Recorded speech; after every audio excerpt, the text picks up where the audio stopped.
Tony Britt Spotter Charts serves sports media exclusively with customized cheat sheets for both prep and game time. Serving over 350 clients at all major networks, 23 NFL teams, and 68 college football programs, including Division II, Division III, and NAIA schools. Variable pricing ensures that small schools receive the same VIP service as ABC, CBS, ESPN, Fox, NBC, and the NFL Network. What's going on, Chuckleheads? Welcome back to Voices in the Stands. The Misfits are a little thin this week. We had some family things that some other people had to attend to. Josh and crew are doing the family stuff this weekend, and that's what comes first. Welcome back, Tony. Congratulations to Coach Mike Palazzo on his engagement. The reason I bring that up is when we get to our Mt Rushmore conversation, I have a quote from him. So we wanted to also make sure that we got a congratulations out there for him being engaged. But it's not about me this week. It's never really about me, but it's about Matt to open things up here with the Gagliardi finalists. So Matt, go ahead, take it away. Yeah, sure. I'm going to run through all of the Gagliardi finalists here real quick. So let's start with Robbie Ballantyne, the senior from DePauw. So Ballantyne, 1,314 yards, 16 touchdowns. Man, the kid is averaging 8 receptions a game for 110 yards. Now, that 1,314 is currently second best in Division III, just behind Albert Rundell of Bethel. And again, his 7.5 receptions per game is 14th best here in all of Division III. Now, he owns 2 top 10 receiving yards individual performances this year. He had 246 against Denison and 244 against Center. So the kid can ball out. Now, both of those games also put Ballantyne in the top 10 for receptions in a game. He had 16 receptions in that Denison game and 15 in that Center. And he actually scored a receiving touchdown in every game up until this past weekend at that loss at Wheaton. Now, he has a partner in crime on the team throwing him the ball there. Scott Ballantyne, the sophomore quarterback. And not to mention, Robbie Ballantyne's the only Division III player to be named as a finalist for the 2025 William Campbell Trophy. So he'll be traveling to Las Vegas here on December 9th, where he will be recognized for the 67th annual National Football Foundation Annual Awards Dinner. All right, let's talk about Connor Berry, Christopher Newport quarterback, the junior. Now, he led the Captains this year to the first ever undefeated regular season and was voted the Offensive Player of the Year in the New Jersey Athletic Conference. Now, he's set numerous school records for passing, including most touchdowns in a season with 35 this year. Kid, again, absolutely balled out. He threw for a new mark, 2,866 yards, and completed 67% of his passes there along the way, averaging 261 yards per game. So Barry also scored 11 times this season on runs and was named the New Jersey Athletic Conference Offensive Player of the Week 6 times. So outside of that, he's second in Division III in passing efficiency at 197.4. That is just behind Garrett Wilson of North Central, and he is third in Division III in points responsible for at 278. And that's just behind Jackson Schreiber at Mount St. Joseph with 292 and Cooper Drews at Bethel with 282. So, and just in front of Caleb Blaha there at 252. Now, some of these stats are as of 12/5. So, however, his favorite target this year has been Colin Hart, who has 1,273 yards receiving and averaging 22 yards per catch. So, real big year for Connor Berry, coming off a 1,900 yard passing and 15 touchdown campaign here last year. Now, someone that this panel loves to watch, Caleb Blaha. I mean, this guy leads all of Division III in total offense, and the only player over 400 yards per game at 401. I mean, we're talking the D3Football.com preseason, first team All American, WIAC, Offensive Player of the Year, first team quarterback, 4-time player of the week, 2-time D3Football.com team of the week, second in D3 with passing yards, 3,753. He's third in points responsible for at 276. I mean, 31 passing touchdowns, 9 interceptions. He's rushed for 1,000 yards and 15 touchdowns. So, I mean, through the air, on the ground, the kid can really kind of do it all. He has 400-yard games this year, and one was 492. So he almost eclipsed that 500-yard mark in 3 of those games as well, over 300 yards. So twice this year, he passed for 5 passing touchdowns, and one game he had 4 rushing touchdowns. And, when you take a look at what Caleb Blaha has done this year, some of his best games are against some of the best teams. Alma, Platteville, Whitewater, La Crosse. And again, this weekend, he balled out against St. John. So, at the quarterback position, he's top 6 in total rushing. And his high of 234 yards rushing is a top 30 performance this year. So again, he was also a 2023 Gagliardi Semifinalist, and he'll be guiding River Falls versus a tough Wheaton team here this weekend. Kyle Brown from Hardin-Simmons, 2,700 yards passing, 22 touchdowns, 2 rushing touchdowns this year for Hardin-Simmons, 67% on the year. Now, he's averaging 248 yards per game passing, and that's roughly about 36th in Division III. But he has a top 40 passing performance. He had 420 yards versus Nelson, 4 touchdown games this year versus LA Christian and Howard Payne. And he's a top 20 in passing efficiency in all of Division III at 166, and that is Kyle Brown. Now, this next senior, Jack Curtis from Carleton. Now, this is a pretty inspiring story. I read an article from Let's Play Football Minnesota.com, and there's a really cool CBS News video out there if you haven't seen it. In early June, Curtis was experiencing severe chest pains in his hometown of Charlotte, North Carolina. Within a week, doctors diagnosed him with late stage 2 unfavorable Hodgkin's lymphoma. It was like an egg-sized tumor that was removed, and he looks to be getting chemotherapy still every other week. And and what's pretty cool about his season is the doctors said it would be practically impossible for him to play his senior season of football. Well, Jack Curtis, I think, had a completely different plan for him. He's number 9 in total passing yards at 3,120, 29 touchdowns. He's 9th in yards per game at 312 in all of Division III. And, a cool update I saw is as of September, a scan showed no signs of any active cells. So, which is great. Not sure at the time of this recording if he's still receiving treatment. But you add a medical issue to a top 10 passing performance so far. Just a great story, and a great young man from Carleton.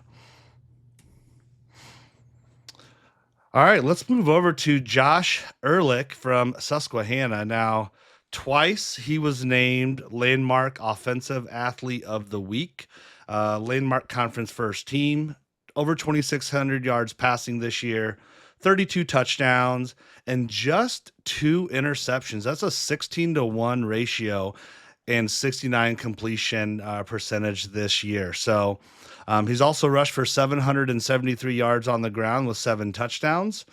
And, he's had a 300-yard passing game, a 100-yard game rushing. He's 21st in Division III in points, and his 32 touchdowns puts him in a 3-way tie at 10th in all of Division III. So, he he's chasing his 2024 stats where he was over 3,000 yards and 33 touchdowns. So he's going to have a pretty big game against John Hopkins. And he's going to continue to try and add to that here this weekend. All right, let's take a look at the next one here. Mark Forcucci, someone David and I have seen play quite a bit here this year. Now, Forcucci, the fifth Wheaton player to be a semifinalist. And prior to this past weekend, he moved into the 10th all-time in Wheaton history and career total offense and career passing yards. So his 70.5 career completion percentage is second all-time in Thunder history. And he's currently third in all of Division III with 194.4 passing efficiency. Again, just behind someone in interdivision there, Garrett Wilson, and Connor Berry at Christopher Newport. So 2,716 yards this year, 31 touchdowns, 5 interceptions. That's a nice 6-to-1 ratio. I'd take that all day long. And his sixth touchdown passing individual performance versus North Park is tied for eighth best with several others across all of Division III. Now, he has had 2 5-touchdown passing games, and after this weekend's win at DePaul, now has 3 4-touchdown passing performances here this year. Moving over to John Hopkins, Bay Harvey, 2,900 yards passing this year, 29 touchdowns, 4 interceptions. He's rushed for 584 yards and 10 touchdowns, and he became this year the 6th player in John Hopkins' history to throw over 15 touchdown passes for his career. He's 17th in the nation in passing yards, 18th in passing touchdowns, and 7th in the nation in passing efficiency. So, Bay Harvey, first team all Centennial selection this season, and has guided the Blue Jays to an 11-1 record, and he will be facing Susquehanna here this next weekend. Now we're working our way down here to Gary Lewis from Franklin and Marshall. Now, he was named the Centennial Conference Offensive Player of the Year as he led the Diplomats to an undefeated conference record during the regular season, which resulted in the program's first ever appearance in the NC2A tournament. This season also marked the second time in which Lewis has been named a first-team All-Centennial Conference selection, and he ended the year with just over 1,000 yards receiving, 18 touchdowns, and that's besting his 2023 season of 17, and that 18 touchdowns is a school record. So his single best game performance came against Catholic back in September when he went off for 221 yards and 4 touchdowns.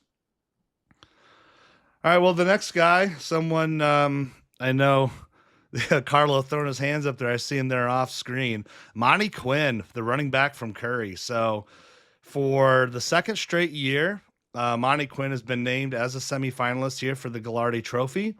He's rushed for 200 yards in 6 games this year, and he set a college football single game record, regardless of level, 522 yards and a program record 7 touchdowns against Nichols College.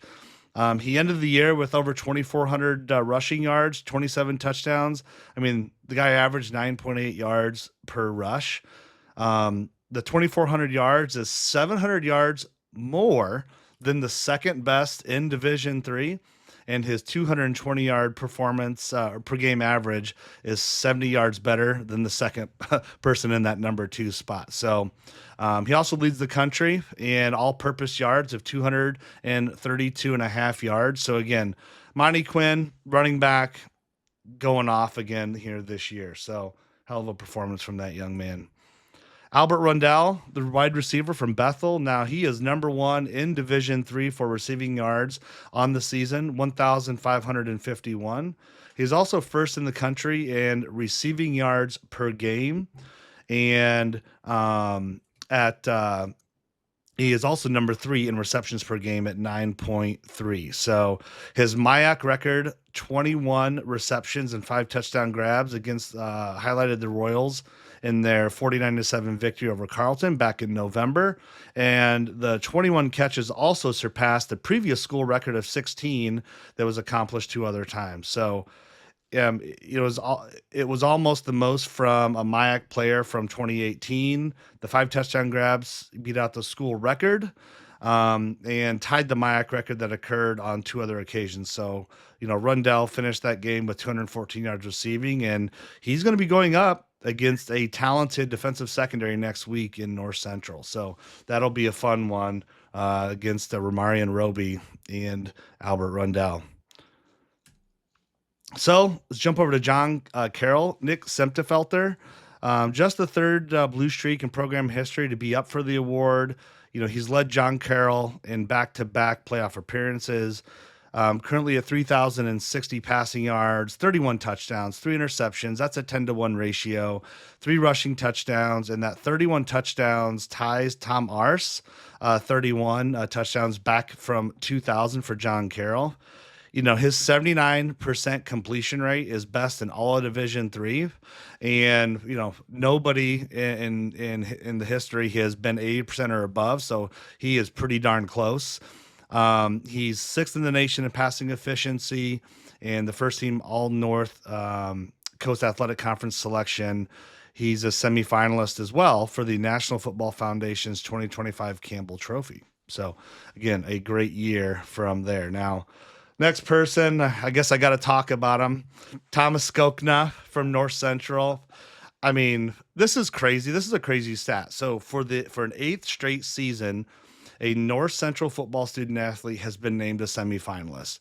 So when you take a step back and just look at a program, incredible. Skokna, he's this year's CCIW Offensive Player of the Year, where he led in receiving yards, total touchdowns, average receptions per game. His receiving touchdowns is best in the nation. His 1,143 receiving yards is 11th best in the country. And he's tied for 6th in the country, scoring 12 points per game. I mean, the kid is just deadly once he has the ball in his hands, whether it's fielding a punt to literally throwing it and making about 4 different people miss, as he runs it in for a touchdown. It's just what he does. Kid's a great athlete up there in Naperville. All right, the next one, Moose Hogan. He's going to love this one. Tyler Zalkowski, the quarterback for Utica. Hope I said that right. I'm sure Moose Hogan has a few things to say about this guy, but the 2025 Empire 8 Offensive Player of the Year, first team all E8 selection, becomes the 2nd Utica Pioneer to ever be named as a Gagliardi Trophy semifinalist.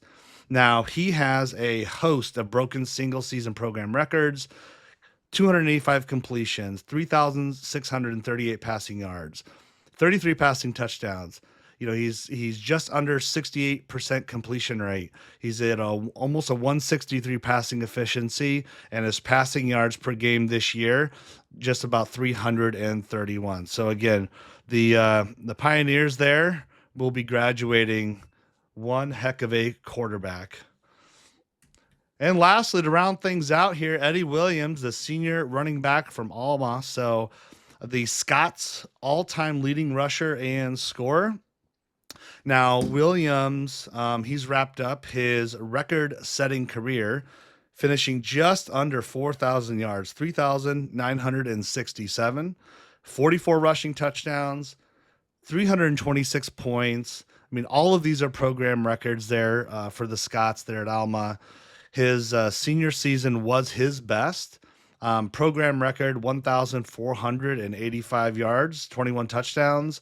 And averaging 135 yards per game. So he also has 314 receiving yards and 4 touchdowns out of the backfield. So again, top to bottom here, guys, when you take a look at, what this list is, I mean, tremendous years all of these gentlemen have had this year.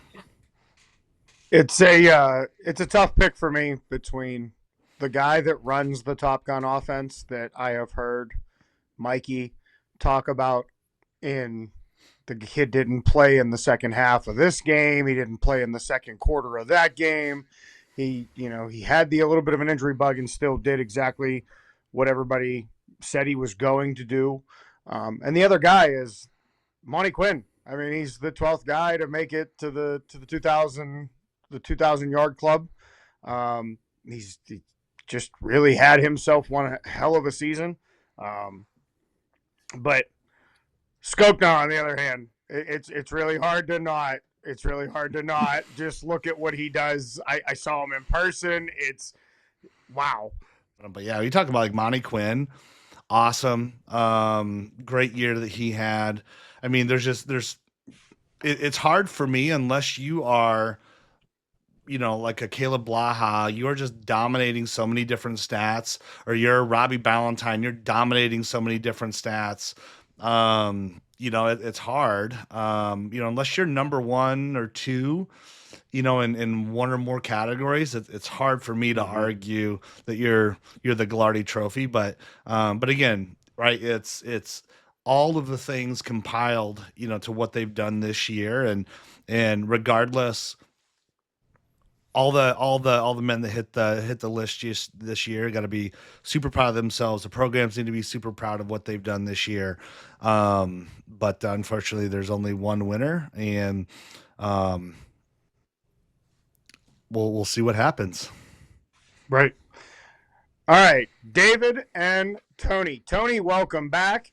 Take it away, Tony. Thank you, thank you. It feels good to be back in the saddle with another grumpy old guy. So I'll talk about a little bit about some Region Two teams. Since my Utica guys are out, golfing, but we do have a Utica guy in the Gagliardi Semifinalists, so we're happy about that. But let's talk about a little bit about Susquehanna and Eastern. So this game was a little weird in the beginning. It looked like, after just a couple field goals in the first quarter and then a safety in the second quarter that came off Eastern kind of mishap as they were punting deep in their territory, and a high snap goes into the end zone. It looked like at halftime. It was 8-0, and you started to think to yourself, like, maybe this turned out to be a softball game, right? What we were going to get here. Both defenses were actually playing pretty well. To be quite honest about it, Susquehanna's defense just happened to be a little bit better, but Eastern's defense was doing their thing. They were keeping pressure on Ehrlich all afternoon. They had a couple sacks. They were doing what they had to do. What really stood out to me was, Susquehanna only had 229 yards of offense. And you thought, wow, that's a pretty good number. But their defense only held Eastern to 136 yards of offense, 114 rushing, and only just 22 passing. And that's really what made the difference. That as good as I think Eastern's defense was, Susquehanna's defense was just that much better. And then little by little, kind of Susquehanna did their thing. They started to open it up. Their defense held strong, and next thing you know, they pitched a shutout and win this one 29-zip. And now they get to have a little bit of a rematch here with Johns Hopkins next week, which should be super interesting. Little history between those teams. Pretty sure they don't like each other too much. Couple of years ago, actually, when Utica made the NCAA playoffs, it was basically, a little controversial. A lot of people thought that year that Johns Hopkins should have went in, and whatever. Susquehanna had to beat them during the year, whatever. There's some drama behind that, but it's very interesting. But that is a good segue to the second game that I'll mention now, which was the Johns Hopkins game. And this was another one that was a little bit interesting because Hopkins defers. Uh, Salisbury gets the ball first, and it took them all about one play in 10 seconds to put up 7 points on the board out of the gate. And you start to think to yourself, wow, are these guys really going to go up there and bust this bubble that Johns Hopkins has to go? And you know what? It's a fair thought because, like I said, one play, 10 seconds. But you know what? Johns Hopkins did what they do. They rallied. They really kind of held their own, and that was only That was the only touchdown they were give up. End up giving up the whole game. I think the only other points that Salisbury scored were in the second quarter, which was 2 field goals, and that was it. Johns Hopkins went and did their methodical kind of down the field drives, chipped away, long drives, take a lot of time off the clock, and you really kind of started to see them impose their will on this game, and it ended up being 45-13. Pretty much never really in doubt after the defense kind of buckled down. Hopkins had 563 yards of total offense. Salisbury had 2 turnovers. You can't turn the ball over and on a team like Hopkins like that and expect not to pay for it. And then the first downs, Hopkins had 31 first downs. And again, that just is attributed to how they were just methodically taking that ball down the field, getting first downs, and chewing off that clock. And those are the kind of the only 2 games I was going to talk about. I know somebody else down the road is probably going to talk about the obvious game and whatever, but how about those blue streaks? But I'll kick it over to my partner here. And what do you got, Dave? Hey, Tony, just a quick comment about Eastern. Third year. Look at them. Winning, advancing in the playoffs. Shout out to them. That's awesome. Love to see that. And just a little on the Thomas Skokna. I've made it a point. I'm not really tied in deeply, with the program. I'm just a passionate alum. But there's other guys that I'm connected with who are a little more connected. And one of the things that they've told me about Thomas Skokna, when he arrived on campus, he wasn't this great, story looking into him. He was going to be this breakout receiver. He's the kind of guy that came in and put in the work, and he got better. He took the coaching and he worked his tail off to become what he's become, and he's been rewarded for it. And so for him to be nominated is really pretty cool. Because anybody that comes in and elevates their performance like that through hard work, I tip my cap to him. That's awesome. So obviously I'll talk about the North Central win over La Crosse, a game that does require a little nuance. The final score suggests drama, but there really wasn't any.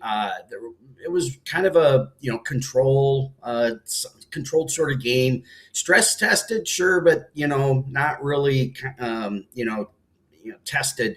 La Crosse, without a doubt, respected North Central's defensive line. You saw that from the opening drive. A lot of short passes, getting the ball, out of Haas's hands, really, really quick. Very rarely did he step back and try to set up in the pocket and throw long. So they leaned heavily into quick short passes designed to really neutralize that pressure. North Central's tackling was just a little bit off, but I don't think it was as much North Central as it was a little bit of talent upgrade from La Crosse. They bring in some skill players frequently that have a little bit more size and strength, and I think that is where some of that came from. But Haas deserves a lot of credit. Overall, he was really accurate at times. I can't tell you that I rewatched the game today, and there were a number of times where a North Central defender was right there and within inches of kind of tipping that ball. But somehow Haas found a way to have it out of reach of the defender. And so he was, at times he was threading the needle pretty well. The other thing that I noticed, 2 of La Crosse's touchdowns came off the exact same play. And, I'm sure they're going to be looking at it, but it's a trips or a trip style kind of look with 3 receivers to one side. The inside receiver kind of, stems heading towards a flag type of route, but then breaks it off and heads to the post. Just beyond the linebacker, and something else within the overall scheme. The camera, I didn't see the whole play, but clearly the safeties were occupied, and so guys wide open.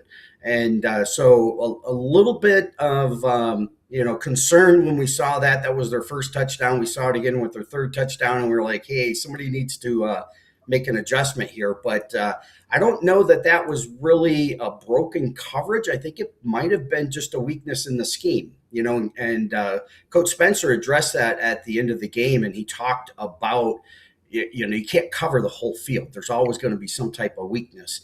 And I wonder if that particular play, I wonder if he may have been alluding specifically to that. There was also an uncharacter moment early, North Central's first third down play. La Crosse dropped 8 guys back. They were going to rush 3. One stayed and kind of spied, and only 2 guys rushed, and both of them got pressure on Garrett Wilson. And with 8 guys dropping back, he's trying to get rid of the ball, and it was almost a disaster. He threw it right into the hands of a La Crosse guy who thankfully dropped it. But that could have been an interesting momentum turning play at that moment. But beyond that, the offensive line stepped up. But that was just one of those moments where it was like, holy cow, you just don't see the offensive line give up pressure like that when there's only 2 guys rushing. The other thing that's become really evident this year, teams are coming out with a different type of approach from the beginning. And instead of North Central driving down the field and scoring on their opening possession like they have a lot, that's not been happening. It didn't happen in this game either. Seems like it takes a possession or two and North Central starts to make some adjustments. That's been a little different to get used to this year, but I think people have kind of settled into that and they don't get as anxious when North Central doesn't score right off the gate, right out of the gate. The other guy I wanted to give a shout out to, and these kickers oftentimes aren't given much exposure, but the La Crosse punter, phenomenal. He had like a 44-yard average. The hang time was incredible. I mean, he was better than probably half the NFL punters out there. There was no returning those kicks, and he definitely got the leg in and was putting some yardage into that. So props to him. Definitely, high quality guy there. One big factor for North Central is getting Donovan McNeil back. He's been the most explosive runner this year, as well as, he's got a lot of power, but he's clearly not at full strength yet. He had a couple of big runs, 30, 40-yard runs that normally would have been touchdowns. But, he's coming back after a hammy. You can't really, test those things until you get into gameplay. So you could tell he wasn't getting into that extra gear. But that's kind of some of that explosiveness that's been missing from the North Central offense is really that guy.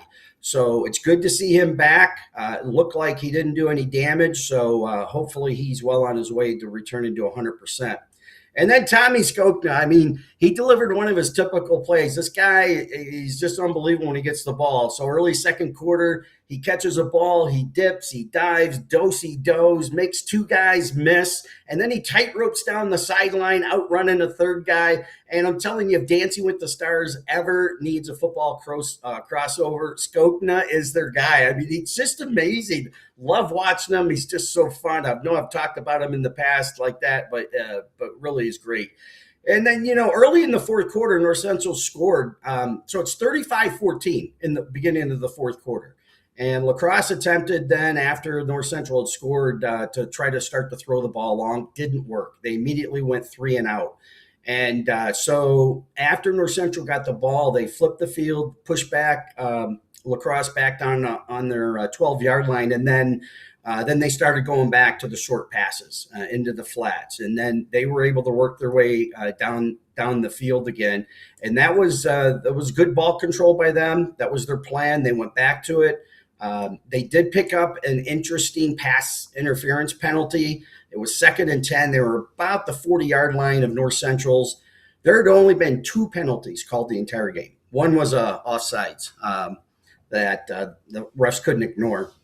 But they ignored everything else except for this. And it wasn't even like blatant pass interference. And it was just crazy. So instead of it being 3rd and 10 from the 40 late in the game, they get first down. And so they end up going on to score. And then, then there's that onside kick. I don't know, Tony, if you saw it, but it was the weirdest thing. I swear everyone was frozen. They see this thing and it's spinning about 6-7 yards. Next thing you know, it just takes a 2-3 yard jump to get to that 10-yard required mark. And I don't know, our guys, they clearly were expecting it to go out of bounds, but it took a right turn immediately. And so La Crosse gets it. They drive down, they turn it over on downs, and they didn't capitalize on that. But North North Central got a couple of first downs again and then punted it. Then their last drive, La Crosse's last drive, they came and they scored on the very last play of the game. Kind of a not really desperation, but Haas was scrambling around and kind of threw it up, and they were able to get that touchdown there at the end to make it look a lot closer than what it was. And don't get me wrong, La Crosse is tough, big, physical, talented, clearly well coached. They had some great schemes, and we knew it was going to be a step up. I said that at the end of the podcast last week. That playing La Crosse was going to be a step up in competition, and it was. So some folks, they kind of expect North Central to come out, win by 30, 40, maybe 50, maybe 66-0, even like we did in the playoffs last year. That's not the constant, and we all know the WIAC teams are pretty tough. So, no real big surprise there. So, that's, looking at that game, we come out of that and we look at going to play Bethel. North Central, clearly they're going to want to control tempo and have the leverage. Bethel's going to want to control the pace and space and pressure. So it'll be an interesting game. Good strong program. North Central's obviously been pretty steady here as of late by their own right. So this is going to be a good matchup. 2013, a little bit of a classic. We went up there, beat them. The temperature was like 3 below zero without the wind chill. I remember that day. I wasn't at the game. I had a business I was running, and I was living in Minnesota at the time, and it was a mobile business, and it was very cold. And then 2018, Bethel came to North Central in the playoffs and won, and that was the last time North Central has lost at home, was against Bethel in 2018. So here we are now in 2025, and we expect another great matchup from a great program. And it's late. It's late December. It's a playoffs. There's no easy opponents at this point. Now, quick question: what do you? I don't know much about Bethel, right? But do you think, as far as the competition that North Central just had, and a lot of folks thinking that they should beat these guys, or surprised that they didn't win 50-0 or whatever, which I think is a crazy notion. Do you think though that North Central goes into next week now with a little chip on their shoulder, kind of like we can still do that if we wanted to? I'm just curious, like from your perspective, I'm curious if you think that they're going to come out and try to drop 50 on Bethel. No, I don't see that as being the intent. I think if you go and listen to the post-game post-game press conference and listen to Coach Spencer, he's going to tell you exactly the mindset that he has for these playoff games. It's about controlling the game. And he's like, hey, JP Sullivan's getting held frequently. It's not a controllable. We can't control that. You got to fight through it, right? It is what it is. Hey, what are you going to do? Pout? Or are you going to continue to play? You're going to fight through it. It's like, hey, they recover the onside kick. What are you going to do? Stand there and pout? Or are you going to go play the next play? And so control what you can control and focus on that. And that's why the team doesn't seem to get they don't get flustered. He's just got them prepared from a mental standpoint to say, hey, adversity is going to come up. Things are going to happen. You just have to deal with it and make the next play and control what you can control. So I don't see that as a goal. Amongst the fans, different conversation, really. But when you listen to Coach talk, he's telling you just about everything if you really listen. Now, for those of you at home that were keeping score, last week everybody picked a team. Tony has Johns Hopkins. David, no surprise, has Wheaton. You're not going to correct that, David? You're just going to let that one ride? You have Wheaton? That's who you picked? You're just going to let that ride? You see these North Central people, they're so calm now. It's all the calm. We're I had no idea where you were going. Matthew has Susquehanna. Josh, who's not with us this week, has Bethel. I have River Falls. Ironically enough, the first two teams that are out of the picks. Yeah, I'm looking at you, Mikey. Mount Union, which I'm sure you're going to talk about when we get to your segment, and Crew, who said on camera last week he fell in love with two football teams.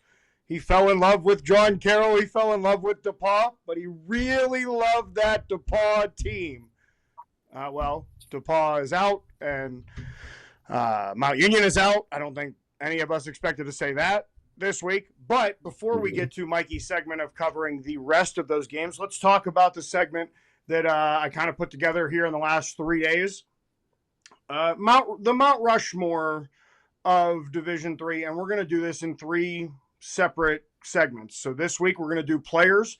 Next week we're going to do coaches. And the following week, that in between the Final Four national championship week, we're going to do teams. What's going to happen is we're all going to talk about it. I'm going to tell you the people that are involved and who has been picked. The panel is going to give you some people. Then on X for the next 5 days, there will be players where you can pick them, vote in the poll. Next week, we'll release who the 5 are on the Mount Rushmore. So before I let the panel go, let's talk about the 2 guys that aren't here, Josh and Crew. Josh nominated Fred Jackson, 1999 to 2002, co-running back, and Pierre Garçon, interesting enough, wide receiver for Norwich in 2004, where he had 13 touchdowns as a freshman, and then went on to 2005 through 2007 with Mount Union. And Crews were Jarrell Freeman, the Mary Hardin Baylor from 2007, and Brett Elliott, quarterback from Linfield, from 2004 and 2005. I wanted to not only have our group have this, but I wanted to reach out to a couple other people. So I got Pat Coleman, I got Greg Thomas, we got Seth Howard. I asked Kobe. Kobe said, I can't give an opinion right now. I haven't been following D3 long enough. That's his quote. Seth Howard gave us Nate Kamick, who a lot of people argue may be the best Division III player that's ever played. He also gave a name that I'm sure that guy in red will agree with. Is probably the best guy that we've all seen in recent history, Luke Lanin. That's also Greg Thomas at Wally Wabash. That was his nominee. Pat Coleman threw out an interesting one about where do we draw the line on this? Is it Division III schools that we call them now? Is it Division III schools when these people played? Matt, he's got a little issue with the Ken Anderson thing. I'm going to let you, that's your area to defend when we get there. Let me get through the rest of the groupings before I let you go there. His picks were Jim Ballard and London Fletcher. I also picked 2 guys that I thought maybe should be Sam Mills, Montclair State. He turned around after not being drafted, kind of being thrown away by the NFL. He goes to the CFL. They don't want him. He goes to the Arena League. He turns that Arena League into a 12-year, 5 Pro Bowls, 180 games and 1,300 tackles in the NFL. He's both a college football and a pro football Hall of Famer, D3 All-American, 500 tackles. Coach Palazzo, the head coach at Montclair State, said unequivocally he's got to be at least in the conversation. And then this one I picked specifically for you, David. I held on to this name as soon as I saw him. I did my research on him from Widener, 3-time Pro Bowler, 1970s and 1980s All-Decade team in the NFL, 25 touchdowns. One Billy White Shoes Johnson with his trademarked funky chicken dance when he would score a touchdown. Wide receiver and kick returner, graduated from Widener. So again, at the end of this, we'll get a list together. We'll see where everybody ranks. But I've done enough talking for this segment, so I would like to hear from you guys. And I think I got to start with the guy not the grumpy old men you guys just talked, and not that young whippersnapper over there, because he's coming up next. I think we need to hear the defense for Ken Anderson and why he should be on the Mount Rushmore side of things. So, Matt, go ahead. What do you got for me? He's the OG, my man. I mean, he's the standard we measure up so much against in Division III. I mean, especially from an Augustana perspective. I mean, from 67 to 70, 6,131 yards in the late 60s. Like, but if you start to look at people that have laid the groundwork for what we measure success against, Ken Anderson is one of those that, kind of started that, in the late 60s. So, I mean, some of the other names you mentioned too, like I thought about London Fletcher, Fred Jackson, Pierre Garçon. It's just, there's a lot of great names as you think about, who has been and come through Division III. It's the biggest division in all of sports, right? So it's like you have a ton of talent, and to narrow it down to 4 or 5 is going to be pretty tough. But I'm going to stick with Ken Anderson, my OG, from Augustana. Now, I did skip over, and Tony, we can talk about this after, because I should be ashamed. We just talked yesterday about how I'm really happy that we got Dylan Kramer working his way into the fold, and he's becoming more vocal. I didn't even give his pick the opportunity to see the light of day. He picked who he called the Luke Lannon before Luke Lannon, in Joe Callahan, quarterback from Wesley. And if you go back and look at some of the stats that Dylan sent me, and I'll share them with the group, but in short, it's 12,000 yards passing and a average of about 9.2 yards per pass. Looks like 129 touchdowns and 34 interceptions in his career. 168.5 passer rating for the time frame. So that was Dylan's nominee. So I wanted to make sure we got that in there. Mikey or Tony, because I want to wait on this Luke Lannon and why we should already be carving his name in with the chisel. So Mikey or Tony, which one of you wants? Or go ahead, Mikey. Mikey's chomping at the bits. I see his notes going. I see his pen and his calculators. Go ahead, buddy. Go get after it. Yeah. A bunch of those names I had written down. Nate Kmick, for sure. But I'll highlight 2 guys from 2 positions that get almost no love. So I'd like to shine a little light on them. That's offensive linemen. You only hear their name called when they're usually messing up, false starts, holding. So let's give these guys some love. And 2 of the greatest ones to ever do it both played in the NFL. The highest Division III player ever drafted is Ali Marpet, offensive lineman out of Hobart. And then a man just down the road from me, Quinn Murnez, the offensive lineman out of UW Whitewater, just became the highest paid offensive guard in the entire NFL. So those guys deserve some shout outs. Those will be my 2 nominees, the big men. all right, Tony. Great Nice. picks. Yeah, those are great picks. I was struggling with this one a little bit, like I was telling Carlo, because it's kind of hard to measure stats and impact on a game when you're kind of looking at the whole thing, and you kind of want to do it right. And I don't want to take Luke Lennon away from as a mention from the other grumpy guy, because then he's going to be grumpy with me.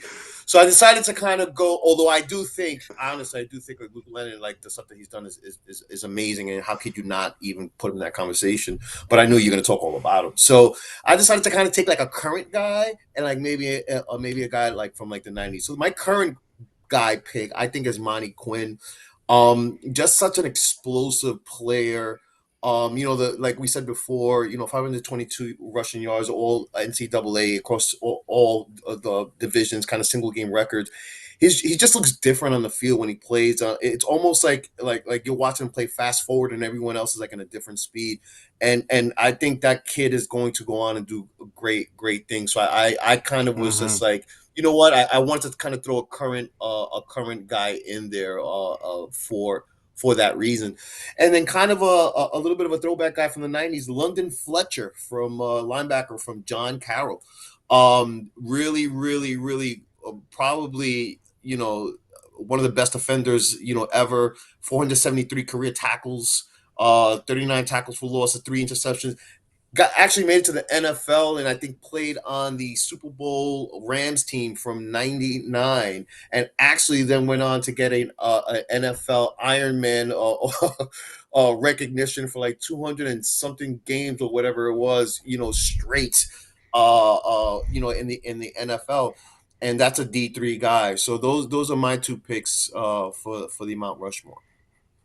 And then David, I know that we're going to hear about Luke. You introduced me to Luke when I was in Naperville. It was a great time. It's when he makes it to the NFL, I'm going to hang that picture right behind me, and everybody's going to have to deal with that today.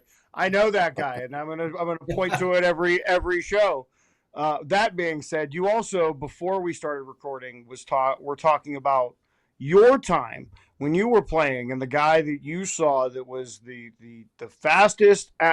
I want to make sure I get the quote right from him. He's the fastest white guy you've ever seen. Yeah, in a football uniform, fastest guy I ever played against. Jeff Query, Milliken. I was a strong safety, and if I had to line up in cover 2 and had the deep path, and he lined up on my side of the field, you better believe I was backing up a couple extra. I was giving him extra cushion. He could catch that 5-yard out all he wanted, and hopefully I had the pursuit of my brothers coming to take him down, but I did not want to let him go over the top. The guy goes into the NFL, gets drafted, is the fastest, wins the fastest man competition in the NFL 2 years in a row, 89 and 90. I think he played 7-8 years in the league with Green Bay and Cincinnati. And if he was at a program that threw the ball a lot, who knows what he could have done? Would he have been another Pierre Garcon? I don't know. By the way, Pierre's pretty good. I would second that nomination. Luke Landon, look, so we know who Cam Ward is, right? Cam Ward, one of the best, D1 quarterbacks. Luke Landon had some stats that outpaced Cam Ward. So, if you want to question Luke, I don't know if anyone's going to question Luke. And seriously, don't know that you really can. I mean, 4 years, two-time Gagliardi Trophy winner, just unbelievable records. And the other piece of it, beyond all of that, he's an even nicer person than he is a great athlete, if you can believe that. One other name, just because, I just cannot get this image out of my mind. Running back, North Central College, Ethan Greenfield. If you go back to 2022 and watch the Stag Bowl, I don't know, it was second half. We had the ball on, 35 or so, 40-yard line, and he took a ball and ran around the right yard and went about 40 yards. And he was eating Mount Union defenders as they were coming to try to tackle him.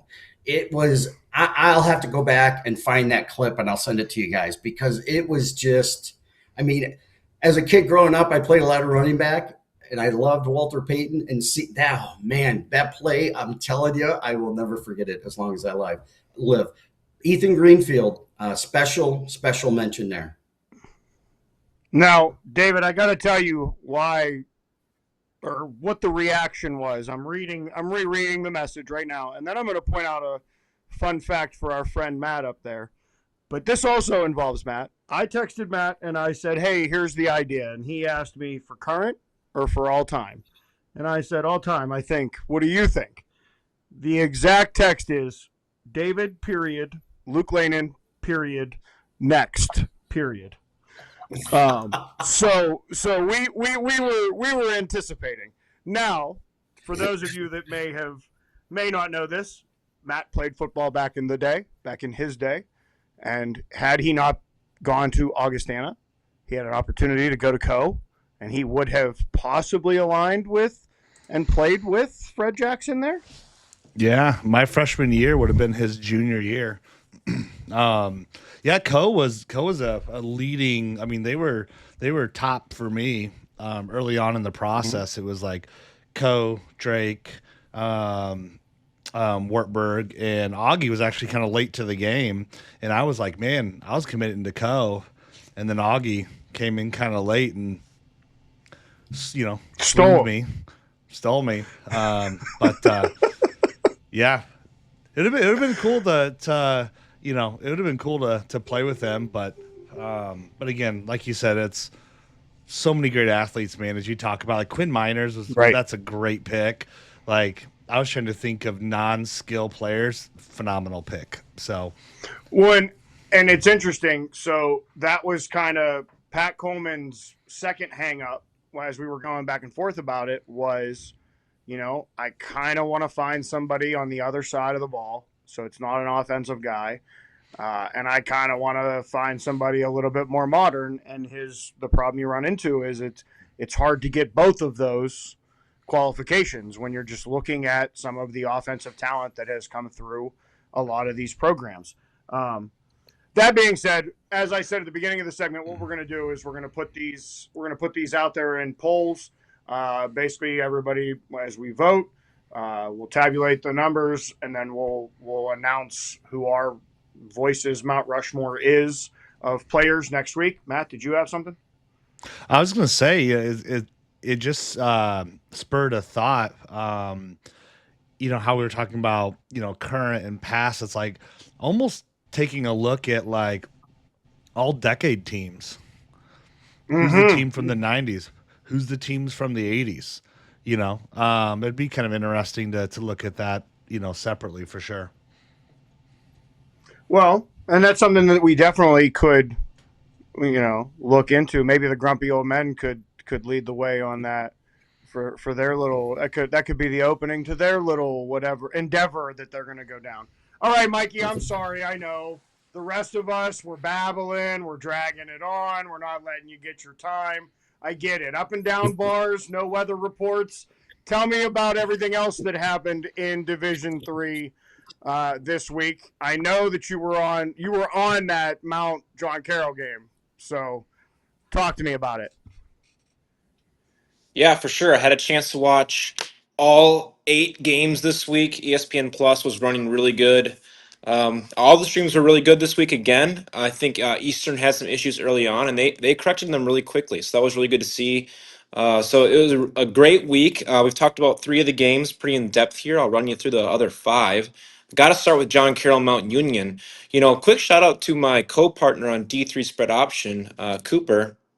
He actually picked John Carroll outright on X, put it out there, and he nailed it. Both of us were on John Carroll to cover this spread, but he was on them outright, and the writing was kind of on the wall for this Mount Union team. You see kind of holes in the machine throughout the year. Struggling in the first half against Capital, struggling in the first half against Baldwin Wallace. These are sorts of things where North Central doesn't do that. Capital is like North Central playing Milliken. They're not going into halftime up 7. They those games are over in the first quarter, and so those are kind of the red flags go up. And I think Mount Union is a program now in the last few years where the machine isn't quite what it once was. It hasn't fallen too far, but John Carroll's having maybe one of their best teams ever, and with maybe their best quarterback ever, best receiver ever. So it was all lined up for John Carroll to have this opportunity. This was really kind of an ugly game. Neither team played that perfectly. I think John Carroll has a lot to go back at the drawing board and say, man, we were lucky to get out of there with a win. I've seen John Carroll play a lot this year. This was far from their best effort. They were ugly on offense. They did a lot good defensively. I think that's definitely something they can hang their hat on. And I think their coaches, if I'm the head coach of that team, I'm having a coaches only meeting. Some probably today, they probably had it already, saying, guys, we got to be way better. I mean, there was a lot of questionable coaching decisions at the end of the game, and then also in overtime, where you're just kind of scratching your head. It was like John Carroll was trying to give this game away to Mount Union. Just some really bizarre circumstances to end that game there. When you break down the stats, the game looks pretty even, right? It's a 10-7 John Carroll win in double overtime. So that's what you expect. Pretty even stat wise. But the one thing that immediately sticks out is Mount Union 0 for 5 in the red zone. you're just not going to win games like that. You're already going up against a great team in John Carroll. But this season, just how uncharacteristic that is of Mount Union is they were 94% in the red zone with 0 total turnovers in the red zone, which there's only a handful of teams out of all 241 that have gone the whole year without turning the ball over one time in the red zone. So they were dynamite there. And that's what Mount Union does to teams is they finished drives and they didn't do that a single time. They scored on the very first play of the game for them, and they never scored a single point the rest of regulation and 2 overtimes. Nick Semptenfelter for John Carroll does what he does. I can't believe that he's not up for that Gagliardi trophy. 25 of 40, 264 yards, a touchdown, and he got sacked 5 times. Caleb Brown, the D lineman, he's an All American player for Mount Union. He had 3 sacks today. He was all over the field, and Semptenfelter, he was really getting beat up, and he was just sticking in the pocket, making throw after throw after throw, and taking a ton of big hits. He deserves a ton of praise for what they were able to do. And their receiver Tyron Montgomery, he just broke the all-time John Carroll receiving yards career record. So major shout out to him. He averages over 100 yards per game on the season, so no surprise. He's an NFL camp invite type of guy playing Division III football. So John Carroll's going to be a problem moving forward, and the team that they're going to play is Barry. And Barry had a really great game. They played solid on both sides of the ball. They jumped out to a 22-0 lead against Trinity at home. In that first half, I mean, it was a nightmare for Trinity. They were lost on defense and they were really lost on offense. I mean, it was a while before they could string 2 consecutive first downs together. And a lot of that goes down to the rushing game. You know, Trinity averages 207 rush yards per game, over 5.5 yards per carry, and the entire game, they had 10 rush yards for the game. So they're a team that wants to run the ball, and when you can't get into your bread and butter, yeah, you're going to struggle. It reminds me of a lot of what DePaul did to Whitewater. Pound the rock team, right? They run for 20 rush yards. That's how you lose. You know, when you can't do what you do best, your team takes that away from you. It's going to be a long day. It's exactly what Barry did. Barry, and Barry's a team where you look at last week against LaGrange, they allowed 214 yards to LaGrange on the ground. And Crew and I on our D3 spread option show said, man, that's going to be a long week in film because if they give up that type of yardage to a team like LaGrange, really good team, Trinity is a step up from that. What's going to happen? And Barry really answered the call. So Barry's going to be a big time challenge for John Carroll. If John Carroll has any of that winner's high where they come off such a big win, Barry can knock them off. So definitely would not be just writing in John Carroll to the Final Four yet. Barry's going to be a real test for them. As we move down the bracket, then you have that Lacrosse North Central game. This was a really interesting game. Obviously, we covered it already, but the only thing I wanted to touch on just from the WIAC perspective from Lacrosse was I think Lacrosse has they've laid out a blueprint of how to attempt to beat North Central. They outgained North Central. They had 400 yards of offense against North Central. I don't know the last time a team has done that. The announcers for North Central were saying it was something like since 2023 that the North Central has had a 1-score win. So it's just very rare to hang with them. And when you go and you look at, well, they had a lot of good stats. The quarterback threw for 300 yards. Gabe Lynch, they have a really good running back. He averaged 4 yards per carry. Again, not a lot of running backs do that against North Central. But then Lacrosse got down so much early that they weren't able to stick with that run game. And I think if they were able to stick with that run game, he would have been able to have more success. But it's a turnover battle. Lacrosse lost the turnover battle 2-0, and one of those went for a touchdown. They lost by a touchdown. So I think you got to be able to throw the ball well, run the ball well, and you have to win the turnover battle. You got to play perfect to beat these guys, those Cardinals in Naperville. And I think you take away those 2 turnovers for Lacrosse. One of them went for 6, and you have a totally different game. So I think that when future opponents go to look at this film that Lacrosse put out there for North Central, that they've exposed some holes with their athletic capabilities that North Central is going to have to tidy up. So that's going to be interesting to see when they go to play Bethel. Bethel coming off a really good win, 35-24 over Platteville. And Platteville, there was one key sequence of this game. It was at the end of the first half and the beginning of the first half. So it's 14-10. Bethel is leading, and Platteville is marching down the field to go score. And Platteville gets the ball out of half. So they're looking for a 2-for-1, right? Platteville gets down to about the 10 Bethel yard line with just, it might have been 20 seconds, 25 seconds left in the half. And they're on fire right now. And all of a sudden, Platteville runs a little bit of a trickery play where they're doing a reverse, and someone that's not the quarterback's going to throw the football. Ball slips out of his hand, fumble. Bethel recovers, halftime. Platteville gets 0 points out of that. Coming out of the half, Bethel is kicking the ball off. They call like a pooch kick. The ball takes a funny bounce. The Platteville player kind of touches it. It's in a soft spot in their return area, and Bethel recovers. First play, touchdown. So now all of a sudden, you're trying to go into the half up 17-14. You blink. 2 plays later, you're down 21-10. And at that point, your game plan is out the window. You're going to have to rely on your pass game, which Platteville wants to run the ball first, and things are out of whack. So that one little sequence that only spanned about 40 seconds of game time really decided the whole game. Platteville played outstanding. Platteville actually averaged 2 extra yards per play than Bethel. And if you're averaging an extra 2 yards per play than your opponent, the odds of you losing is really low, especially when you're losing by 2 scores. And that just goes to show you how vital those 40 seconds of game clock was. But when it comes to Bethel, they just run the ball so well. This time, usually it's the running back, Tay Mans, but this time it was their other running back, David. I'm not even going to try to say his last name. Jalebi, 169 yards, a touchdown, and 8 yards per carry against a really good defense.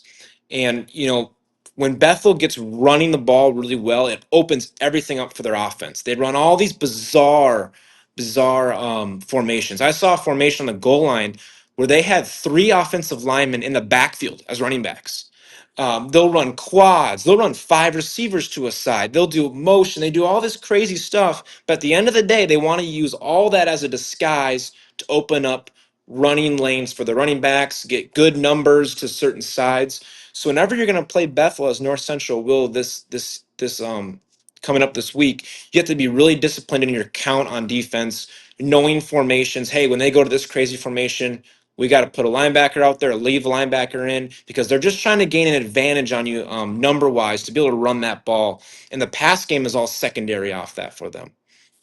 Moving to the other side of the bracket, Wheaton took down DePauw, and this was just a 1 point spread, but ended up being a total blowout. And Wheaton, we got to start talking about Wheaton. They are one of the hottest teams in the country. I think if you're talking about just the pure red hot teams in the country that are just blowing everybody out, playing lights out, it's Wheaton and River Falls. They're going to play each other coming up. But this Wheaton team, man, 49-24 win.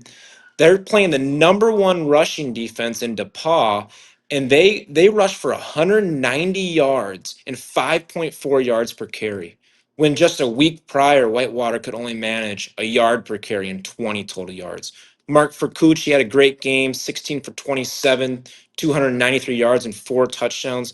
This was a really complete effort for Wheaton, and if they can match this again, I think we have a shootout on our hands in River Falls next week, because Wheaton is just red hot, and this is for sure a top 10 team in the country. This might be a top 5 team in the country. This week they really relied on their running back Matt Kreider too. He went for 120 yards and 2 touchdowns. And one of those things that you look at this game in the huge margin of victory, the stats, they kind of look really similar as you go down it. But one key thing sticks out again. Same situation with Mount Union, is Wheaton was 100% in the red zone on scoring, and DePauw was just 1 of 4. So when you get in that red zone and you leave 3 times empty-handed, well, that's a potentially 21 points. You add 21 points to their score, and you got a tight game. And you just can't let that happen in the playoffs, especially. And the last game I'm going to cover is just down the road from me here, St. John's and River Falls. And like I told my partner, Cooper, on D3 Spread Option, River Falls, as these spreads keep getting bigger and bigger, they were 12.5 point favorites against St. John's, which even I thought that's a really big number. But I got to take them because I've been taking them all year and they just keep covering these spreads. And sure enough, they covered it again. One of the first plays of the game, Blaha throws an interception. That interception, St. John's had a fantastic return, made a bunch of guys miss. They returned it down to the 1 yard line and they punched that in for 7. So 7-0 St. John's right away to start the game. After that, they got outscored 42-7. And their quarterback, Trey Feeney, who's an outstanding quarterback, he'd only been sacked 5 times all year. He was sacked twice today. He had only thrown 3 interceptions all year, so he was picked off twice. He was just taking a beating. And this River Falls defense, again, it is the most improved single unit I have seen across the country from where they were in week 3 and 4 to where they are now.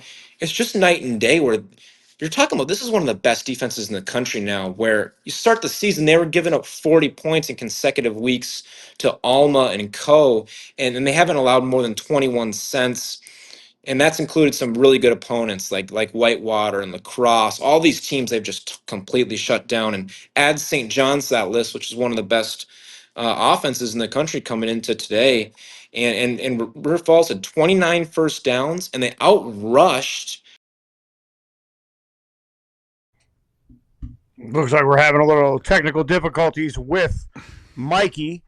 And I have to, as the host of this show, I have to address something that I think I've failed at through 11 odd weeks of voting for the top 25. And they have made me pay for it every week of the playoffs since they gave Crown a thumping. I apologize to Wheaton. I was wrong. I was wrong. I apparently need to get my eyes checked because the eye test didn't work for me. And I don't think that I can use that as an excuse. So I'm going to send it to the grumpy old man for final thoughts, and I'm going to reconsider some of my life choices that I made this year in Division III. So go ahead. I think, David, you're starting this one off. Yeah, I'll start it off, and I'll let the poet, my fellow grumpy man partner here, Tony, bring us home. But one of the things, and I'll touch on the whole Wheaton thing as well as River Falls here in a second. Just kind of 3 points. One, a lot of talk about Mount Union and the decision to go for 4th and 2. The play call, and they should have kicked it, extended the game. Conventional thinking, yeah, that's definitely what you want to do. But I think the interesting thing is, think about what Larry Karras had just seen. 3 kicks, 2 of them they missed, 1's blocked. Had seen, the John Carroll kicker not too long prior to that, shank one. So he's pretty confident in his team, and kind of their identity. And so I get it. I understand why he decided to go for it on 4th and 2 instead of kicking. Probably I would have kicked, but still, I just want to say I understand that. North Central was in that position in 2023 against Cortland, and throughout the whole postseason, actually, didn't really become too big of an issue, but our kicker had a dead leg from like the 2nd or 3rd game of the season. And everybody was questioning, why didn't Brad Spencer kick the field goal? Why? Well, we didn't have a kicker. I mean, quite frankly, it was really, that's what the issue was. So if you've got kicking problems, that creates a lot more problems than, lay people want to realize in a football game. Like Pat McAfee says, kicking is hard.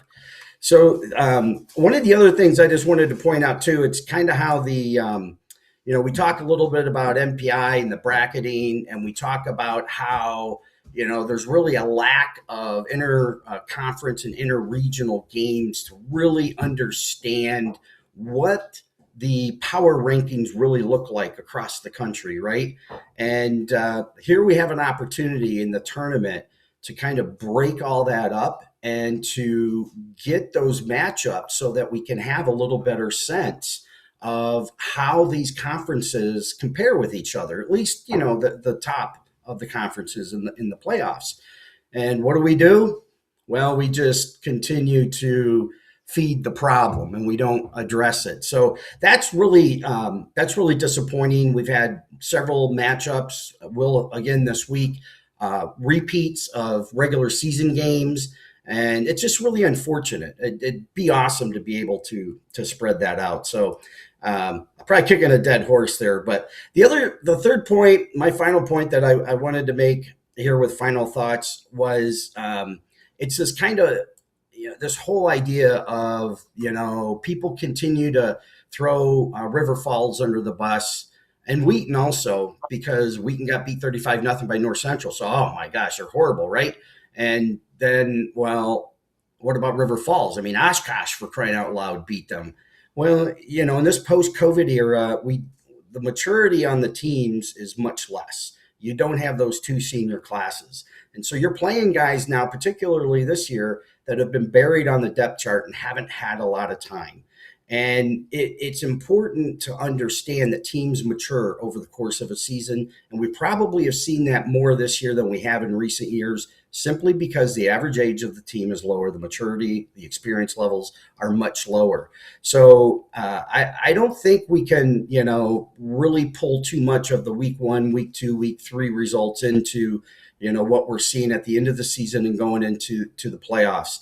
And so that's just one of those kind of interesting aspects, I think, that comes into play during the playoffs. I continue to hear people talk about River Falls getting beat by Oshkosh. They can't be that good, right? Like, have you seen them lately? So anyway, those are some of my final thoughts. Tony, off to you. Thank you, brother. Good kind of great points, actually. So what I want to talk about today on kind of the final thoughts a little bit is, now that we're seeing kind of the season wrap up a little bit, you're starting to see a lot of action in the transfer portal, right? And I know everyone has their own kind of feelings about the transfer portal, especially now with NIL. And one of the biggest myths that you hear is that the transfer portal affects everyone the same, and it doesn't. It's not even close, right? And for D3 athletes, the reality is more complicated. It's more emotional, and it's way more uncertain than people realize. So let's start with what we do know, right? According to the NCAA's own research across all divisions and all sports, roughly half of the athletes who enter the transfer portal end up on a new NCAA roster. The other half, well, they're left searching. They're left going outside the NCAA or stepping away from the game altogether. And that's an NCAA-wide truth, and it's sobering. But here's the twist. We don't get that same level of detail for D3 players. There's no clean dashboards or no neat charts breaking down the outcomes for D3 players the way there is for D1 and D2 kids. And honestly, that's part of the problem. The D3 stories get lost. The D3 players get overlooked. The D3 realities fall through the cracks. What do we do know? What we do know is that the D3 athletes enter that portal with fewer resources, less visibility, no scholarship leverage unless you're getting some academic money, and often no safety net. So you're stepping into the same marketplace as scholarship players from bigger programs, from players with bigger platforms, bigger exposure, and bigger recruiting footprints. And that's just the truth. You feel it the moment your name goes live in that database. And kids have different reasons why they do it. Sometimes they do it because maybe they feel like a change, that their abilities could be better met in another program. Sometimes they do it for financial reasons, right? Sometimes they can't literally continue to cover their portion of whatever the tuition is in that current program, and they have to do it out of necessity. But here's where the drama turns into heart. Because D3 athletes aren't powered by money or the spotlight. They're powered by something deeper, something rawer, something real, right? To hit that portal at the D3 level takes courage that most people won't even understand. Courage to leave a team full of athletes and brothers that you bond, that you came up with, right? Courage to face silence when your name gets entered, right? A lot of programs, and sometimes I don't agree with this approach. The minute your name goes into the portal, you're dead to them. That's it. They won't even speak to you. You're done, right? That's it. Is the courage to become one of the stories that never lands somewhere new, right? You don't even know really unless you're kind of going out there, and sometimes, I see these kids enter their names and they say, I got a couple years of eligibility, and if I go to D1 and D2, I could also redshirt or whatever, and just really not understanding the whole spectrum of what that portal looks like. It's going to get tougher, and it's almost impossible for a D3 kid, right? But that's exactly why D3 football is so special. Because the kids here, they don't quit, they don't fold, they don't run from adversity. They actually run through it. That's the whole point. That's the difference between these kids. And while the NCAA numbers tell us that half of all the portal entries across the country don't find a new home, D3 athletes keep stepping forward anyway. Not because someone promised them a scholarship or because they're chasing NIL deals, but because they believe in their ability, their story, their value, even when the system doesn't make it easy. It's kind of stacked against them, right? And that's the soul of D3 football.